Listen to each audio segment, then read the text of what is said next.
Adalah satu bank tu saya pergi, Lepas tu ada saya pergi dalam beberapa tahun tu saya pergi dulu lawa yang jaga kaunter tu. Oh, tapi saya pergi hari tu pergi dah tak lawa sangat sebab yang jaga kaunter dulu tu masih jaga.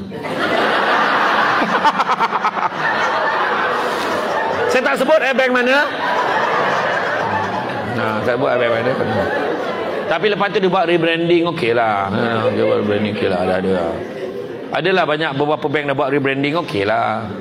Cari muka cek pasal yang jaga kaunter tu macam mana? Tengok kat hospital kan. Dulu punya takut nak tegur misi tu. Assalamualaikum kak, so bila aku kahwin dengan abang kau. Tak ilah. Dia sound tepat kan. Alah sikit aja, itu pun bukannya apa. Kan nak pula kalau ada patient yang nak bersalin dekat hospital swasta tak berani, ada masalah kena hantar kat hospital kerajaan. Tengoklah di sini dan bilik labor room. Apa tak pergi swasta? Apa saya datang sini? Padan bukan kau. Betul tak kan?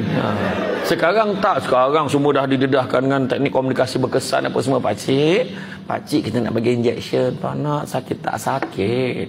Janji dulu. Ya, saya janji tak sakit.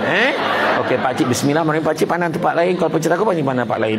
Bismillahirrahmanirrahim. Alah sikit-sikit je. Dah sudah. Katil sebelah tu tolonglah injek aku.